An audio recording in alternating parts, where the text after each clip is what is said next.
ثم الصلاة والسلام وتحية الإكرام على رسول النبي المكي المدني العاصم القاسم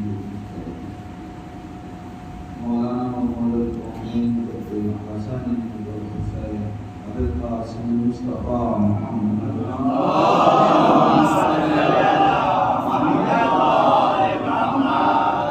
ولعنة الله على أعدائهم معدين ولعنة إلى قيام الدين وبعد. اللهم لعن قاتل الفاطمة اللهم لعن قتل الحسين وآله وأصحابه.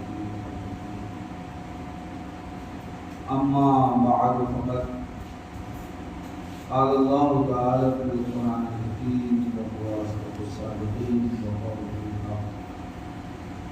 بسم الله الرحمن الرحيم. قل لا أسألكم عليه أجرا إلا المودة في القربى. صدق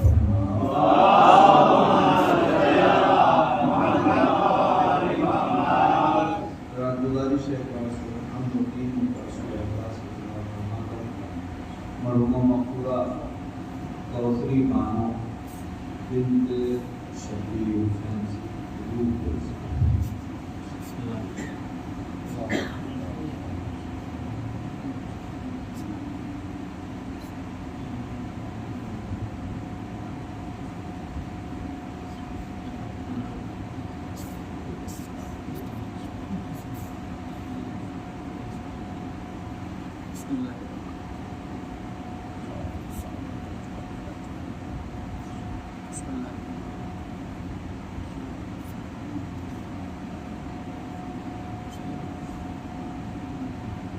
مرحومہ تربیت اور اپنے محبوب کے ساتھ سواب کے لیے مجھے کے سواب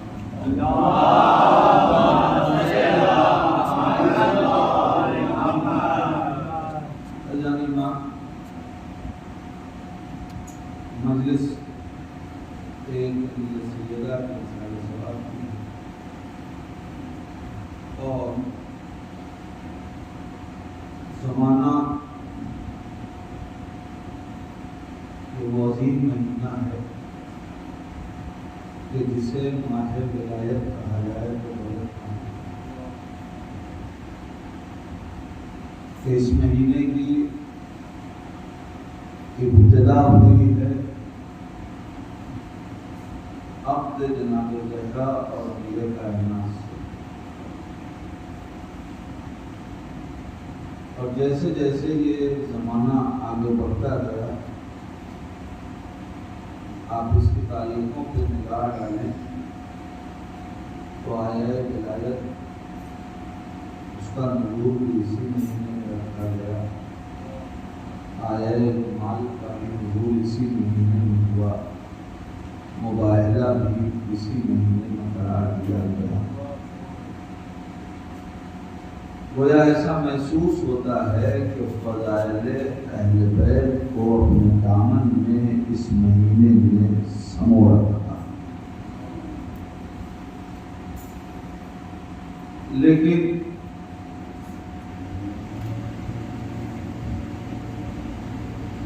اس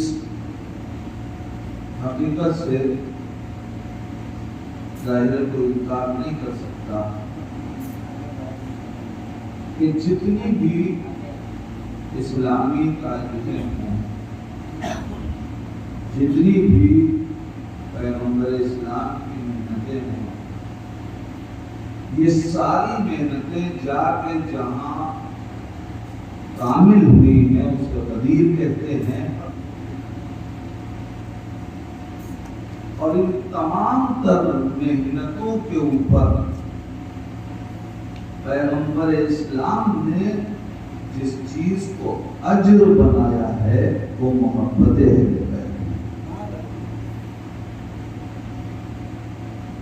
اے میرے پیغمبر ان سے کہہ دیجئے کہ ہم تم سے قل لا اسألکم علیہ اجرا، ہم کسی قسم کا کوئی اجر تم سے نہیں لینا چاہتے،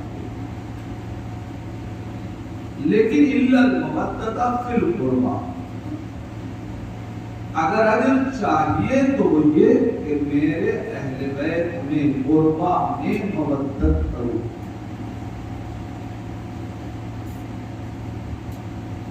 ذرا سی ایک کمی اور اپنے اصل منزل تک آنا چاہتا ہوں. انسان جیسے ہی کائنات میں قدم رکھتا ہے، انسان کے مختلف رشتے وجود میں آتے ہیں. انسان کا اپنے جیسے انسانوں سے رشتہ، انسان کا جمادات و نباتات سے رشتہ، انسان کا فضاؤں سے رشتہ، انسان کا خدا سے رشتہ، انسان کا خود اپنی ذات سے رشتہ.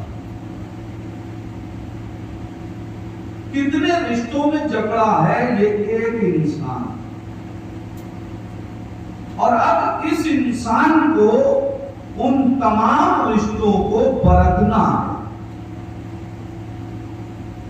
اگر انسان کو رشتوں کے برتنے کی تمیز اور اس کے اندر یہ شعور پیدا نہ ہو تو رشتوں میں کھٹاس پیدا ہو جائے گا. اگر انسان افراط و تفریط کا شکار ہو جائے، انسان کا اپنے بھائی سے رشتہ ہے، اگر یہ رشتہ انسان حد اعتدال میں نہ رکھے تو یہ رشتہ ٹوٹنے کے کگار میں پہنچ جائے گا. اگر ایک انسان اپنی بہن سے رشتے کو صحیح طریقے سے استوار نہ رکھے تو رشتہ ٹوٹ جاتا ہے. اور جو رشتے انسان کی زندگی میں مٹھاس پیدا کرتے ہیں یہی وہ رشتے ہیں جو انسان کی زندگی کے اندر شیرینی پیدا کرتے ہیں.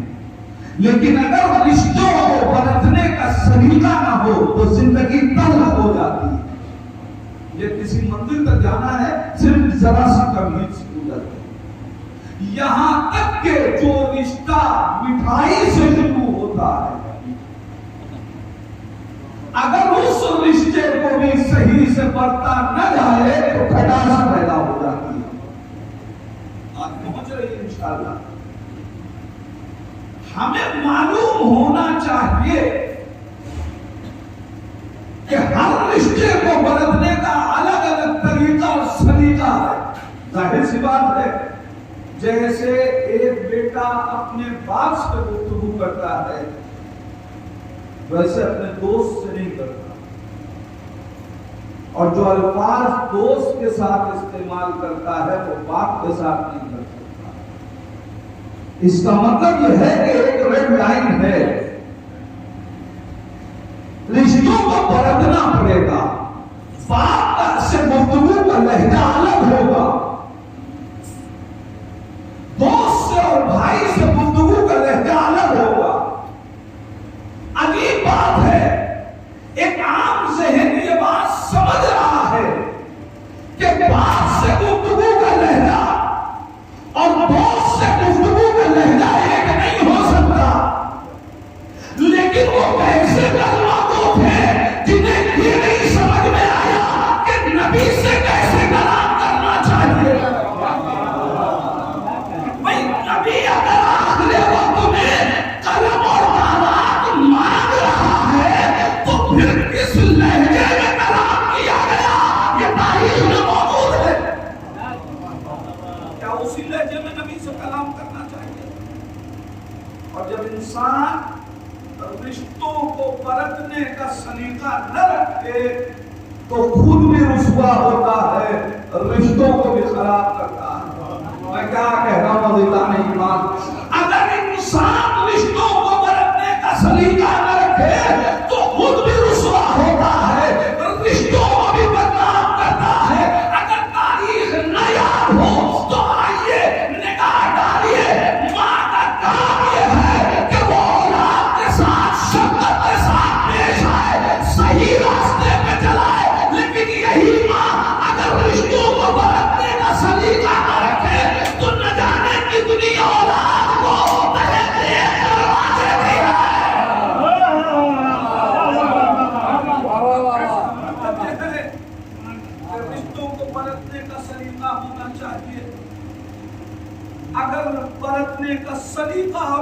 رشتہ نہ ہو تو انسان گمراہیوں کے دلدل میں گرفتار ہو جاتا ہے، اور پھر جیسے جیسے رشتے کی اہمیت بڑھتی جائے گی ویسے ہی گمراہیاں بڑھتی چلی جائیں گی اگر بڑھتا نہ جائے رشتوں کو، یہاں تک کہ انسان کا خدا سے رشتہ اگر اس رشتے کو برتنے کا سلیقہ نہ رکھے تو انسان خدا میں اور پتھر میں فرق محسوس نہیں کر پاتا۔ میں کیا کہہ رہا ہوں عزیزان ایمان، انسان کو یہ بات سمجھ میں نہیں آتی کہ اس کو کس کے لیے خلق کیا گیا اور کس شے کو اس کے لیے خلق کیا گیا۔ اللہ جس نے ساری کائنات کو انسان کے لیے خلق کیا تھا، چونکہ وہ رشتوں کو برتنے کا سلیقہ نہ رکھ سکا لہذا سورج کو دمکتے ہوئے دیکھا تو اس کے آگے سربسجود ہو گیا، یہ سمجھا ہی نہیں کہ اللہ نے یہ سورج تمہارے لیے پیدا کیا ہے، تم کو سورج کے لیے پیدا نہیں کیا۔ اس لیے کہ ہر شے کے خلقت کا کوئی نہ کوئی سبب ہے۔ ساری کائنات اللہ نے پیدا کی ہے حضرت انسان کے لیے، انسان کو خلق کیا ہے اپنے لیے، یعنی جب اللہ انسان کو اپنے لیے خلق کر رہا ہے تو وہ یہی تو چاہتا ہے کہ انسان اس کا تابع رہے، اس کا فرما بردار رہے۔ تو جب اللہ یہ چاہتا ہے کہ ہم نے جس کو اپنے لیے خلق کیا وہ ہمارا تابع رہے تو جن چیزوں کو انسان کے لیے خلق کیا کیا وہ خدا نہ چاہے گا کہ وہ چیزیں انسان کی تابع رہیں؟ ہمیں کیسے پتا چلتا کہ یہ ساری کائنات اللہ نے انسان کے لیے خلق کی ہے، لہذا کچھ ایسے انسان بھیجے کائنات میں تاکہ تم پہچان سکو کہ یاد رکھنا سورج تم کو خلق کیا گیا سورج کے لیے نہیں، سورج کو خلق کیا گیا تمہارے لیے، لہذا تمہارے اشارے میں سورج ملک کے بتائے گا ہم تمہارے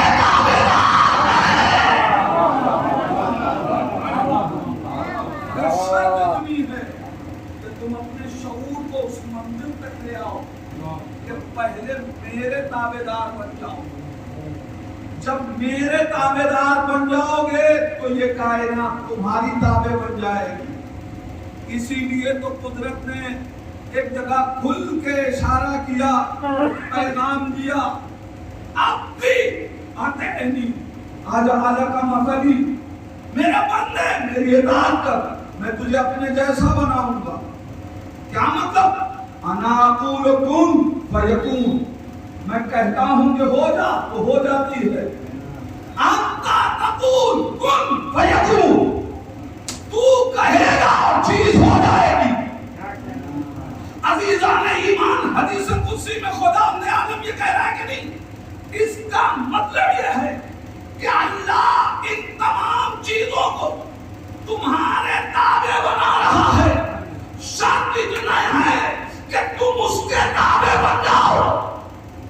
تم کو آگ کے لیے نہیں پیدا کیا گیا کہ بھڑکتی ہوئی آگ کو دیکھ کے تم سے نہ کرو، آگ کو تمہارا تابع دار بنایا گیا، چاہے کتنی ہی بھڑکتی ہوئی آگ ہو میرے بندے رہو گے تو آگ تمہاری حفاظت کرے گی۔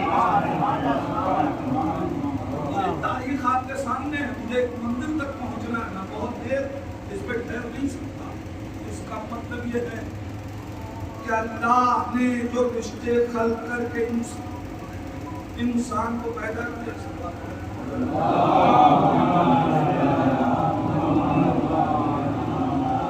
انسان کو جو پیدا کیا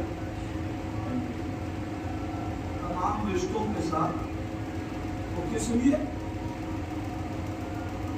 تاکہ تم رشتوں کو برتنے کا سلیقہ سیکھو۔ اچھا صاحب، اب جب انسان رشتوں کو برتنے کا سلیقہ پیدا کر لیتا ہے تو پھر یہی رشتے انسان کی زندگی میں مٹھاس پیدا کرتا ہے، ورنہ یہی رشتے انسان کی زندگی کے کبھی کبھی قاتل بن جاتے ہیں۔ تو اے پروردگار، تو نے کتنے رشتوں میں ہمیں گرفتار کر کے بھیج دیا، اب ہمیں کیسے پتا چلے کہ ہم کس رشتے کو کیسے برتیں؟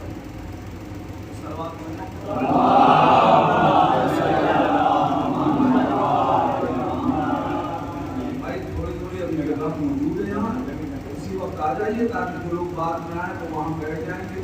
ایک اور صلوات پڑھیں۔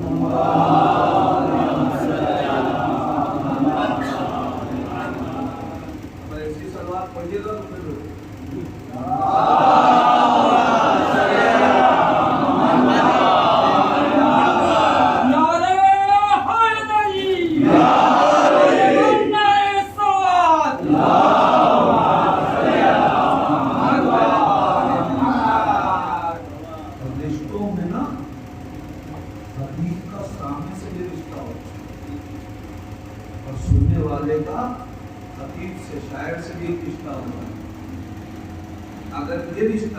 اعتدال سے آگے بڑھ جائے نا تو کھٹاس پیدا ہو جاتا ہے۔ زیادہ مجلس جتنی دیر ہونی چاہیے اتنی دیر ہونی چاہیے، شاعری جتنی دیر ہونی چاہیے اتنی دیر ہونی چاہیے، نظام جتنی دیر ہونی چاہیے اتنی دیر ہونی چاہیے، ورنہ رشتے میں کھٹاس آتی ہے۔ تو میں انشاءاللہ کھٹاس نہیں پیدا ہونے دوں گا، ایک صلوات پڑھوں گا۔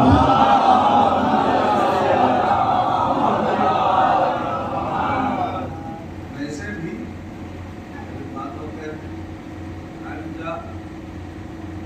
کتاب جب لکھی جاتی ہے تو اس کا ایک ہوتا ہے مقدمہ اور ایک ہوتی ہے اصل کتاب۔ تو یہ نہیں ہو سکتا کہ 200 پیج کی کتاب ہو، اس میں 160 پیج کا مقدمہ اور 40 صفحے کی کتاب ہے۔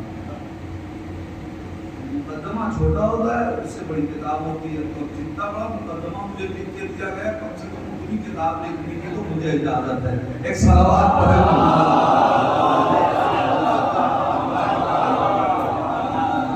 لیکن پریشان نہ ہوئیے، میں بہت جلدی اپنی گفتگو کو مکمل کروں گا۔ رشتوں کو اگر بڑھتا نہ جائے، یہی رشتے جو زندگی کے لیے شیرینی کا سبب بنتے ہیں، یہی رشتوں کو برباد کرتے ہیں، زندگی کو برباد کرتے ہیں۔ میرے پروردگار اتنے رشتوں میں الجھا کے ہمیں پوری کائنات میں بھیجا۔ اب اگر ہم اس رشتے کو برتنا چاہیں تو کیسے برتیں؟ خدا آواز دے گا، ہم پہلے آئیڈیل رشتے تب مطالبہ کرتے ہیں۔ ہم نے تم سے رشتوں کو برتنے کا سلیقہ مانگا، پہلے تمہیں آئیڈیل ملے، اور چونکہ رشتوں سے خاندان ترتیب پاتا ہے، لہذا آئیڈیل کے طور پہ فرد نہیں دی جائے گی، خاندان دیا جائے گا۔ ہم تم سے شخص کو آئیڈیل بنا کے نہیں بھیجیں گے تمہارے لیے، ہم خاندان کو آئیڈیل بنائیں گے۔ اور پروردگار، ہم تو ہیں بھی خاندانی لوگ، لہذا ہم بھی کسی شخص کو آئیڈیل بنا نہیں سکتے۔ جانتے کیوں شخص کو آئیڈیل نہیں بنا سکتے؟ شخص ہو سکتا ہے کہ اچھا ہو، لیکن اس کے پاس خاندان نہ ہو۔ ہم شخص کو آئیڈیل بنا نہیں سکتے۔ اچھا اگر بنانا چاہیے تو تاریخ نے دیے ہیں بڑے بڑے نام، جہاں ایک شخص کے لیے 11 لوگوں نے باپ ہونے کا دعویٰ کیا۔ کیا ایسے بیٹے کو کوئی آئیڈیل بنا سکتا؟ نہیں بنا سکتا. اگر خاندانی ہے تو اسے خاندان چاہیے. پروردگار ہم کسے آئیڈیل بنا؟ اللہ نے کہا ہم تمہیں آئیڈیل قرآن میں دے رہے ہیں, ہم نے تمہیں شعور دیا ہے, لہذا آئیڈیل ہر طریقے کے دیں گے. اب یہ تمہارا حق انتخاب ہے کہ تم کس کو چنو. اب یہ خاندان کیسا ہوگا؟ خاندان 3 طریقے کا ہوگا. یا وہ خاندان ہوگا کہ جہاں ماں اور باپ دونوں برباد ہوں, اور جب ماں باپ دونوں برباد ہوں تو اولاد تو برباد ہوگی.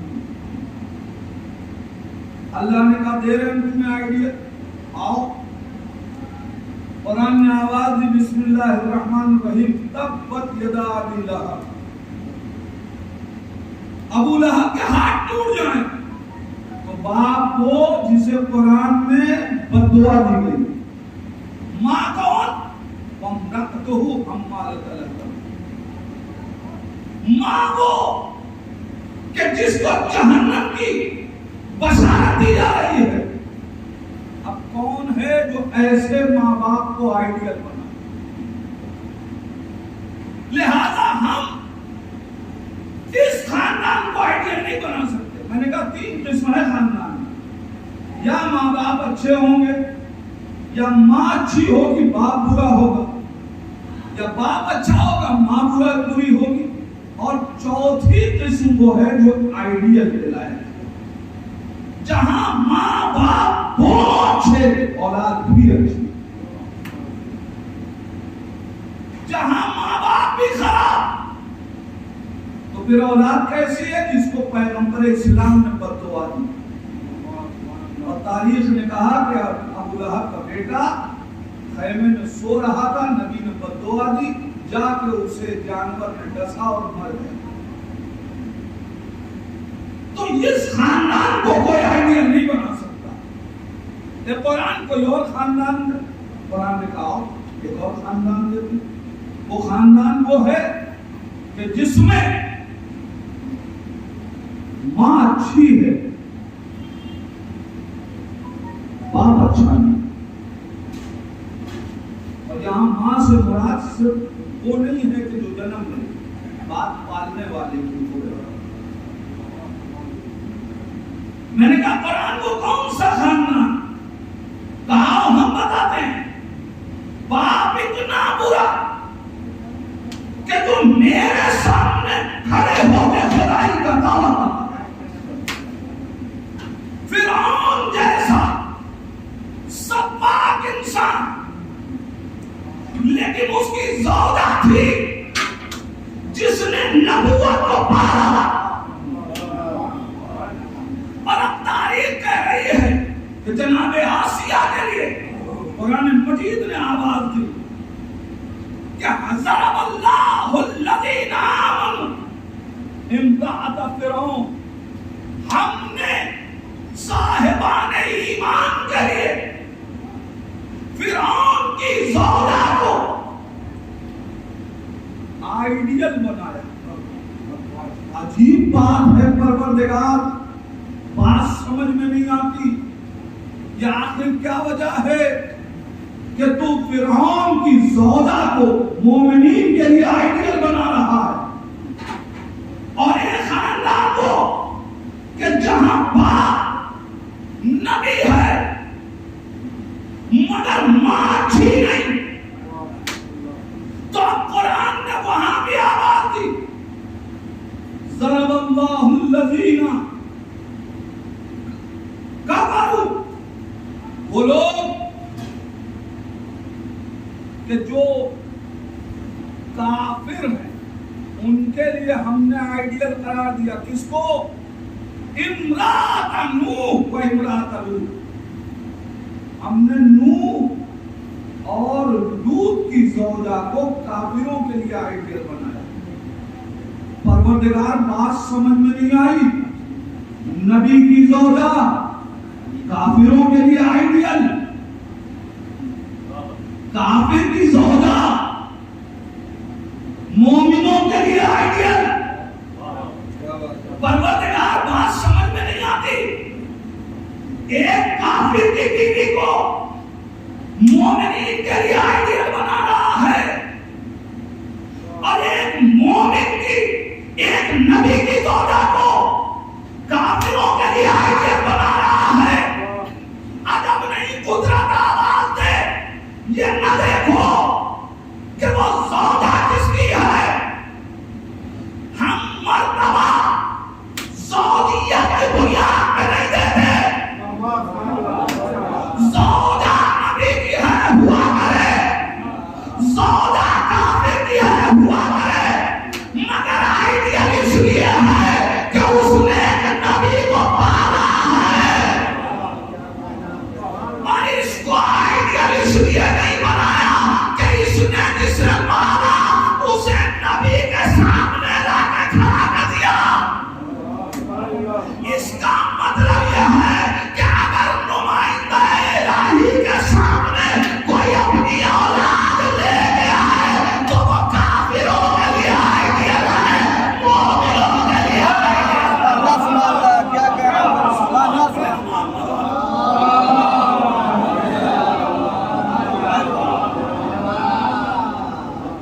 تاریخ آپ کے سامنے اور اب یہیں سے ایک سوال کرنا چاہتا ہوں. پروردگار کیا ضرورت تھی قرآن میں رکھنے, کیوں یہ ذکر قرآن میں رکھا؟ میں آپ سے پوچھوں, اگر اللہ نہ بتاتا کہ جناب نوح کی زوجہ کیسی تھی تو آپ کو پتا چلتا؟ کبھی نہیں پتا چلتا. میرے اللہ کو کیا ضرورت تھی کہ ایک نبی کی زوجہ کا کردار تو قرآن میں رکھ دیں؟ اور تو انجیل میں ہوتا تو ختم بھی ہو جاتا. ایسی کتاب میں رکھا کہ جس کے کسی حرف کو کوئی مٹا نہیں سکتا. میرے پروردگار کیوں رکھا؟ میرے اللہ نبی کی زوجہ ہے, اس کے کردار کو ساری کائنات کو کیوں پڑھوا رہا ہے؟ اب میں یہیں سے جواب دینا چاہتا ہوں. دنیا والوں یاد رکھنا, ہم کو جنگ جمل پہلے پڑھنے سے بعد میں روکنا. اگر اللہ نوح کی زوجہ کا کردار قرآن میں رکھ کے پڑھوا رہا ہے تو پھر کسی کی زوجہ ہوا کرے جب قرآن کے پاروں میں اس کے ذکر ہو سکتا ہے تو تاریخ کے سبات میں لکھے ہوئے نبی کے مقابلے میں آنے والوں کا ذکر کیوں نہیں ہو سکتا؟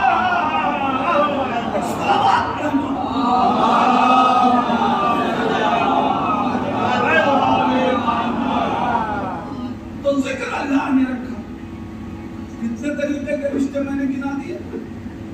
3 خاندان گنایا. نہ پہلا خاندان قابل آئیڈیل, نہ دوسرا خاندان جسے آئیڈیل بنایا گیا, نہ تیسرا خاندان. یہ بھی عجیب امتیاز ہے کہ ہمیشہ ایک کے مقابلے میں 3 حالات دکھائی دی. ایک ہی خاندان اب ہے. یہ خاندان کون سا؟ یہ کون سا خاندان ہے؟ اب سمجھ میں آیا کہ اللہ نے آل محمد کی محبت کیوں مانگی. خداوند عالم چاہتا یہ ہے کہ اگر تم یہ سمجھتے ہو کہ رشتوں کو پرکھنے کا سلیقہ آنا چاہیے تو آل محمد کو آئیڈیل بنانا. کیا ہوگا فائدہ کہ اگر آل محمد کو آئیڈیل بناؤ گے تو قاتل بھی برائی نہیں کر پائے گا.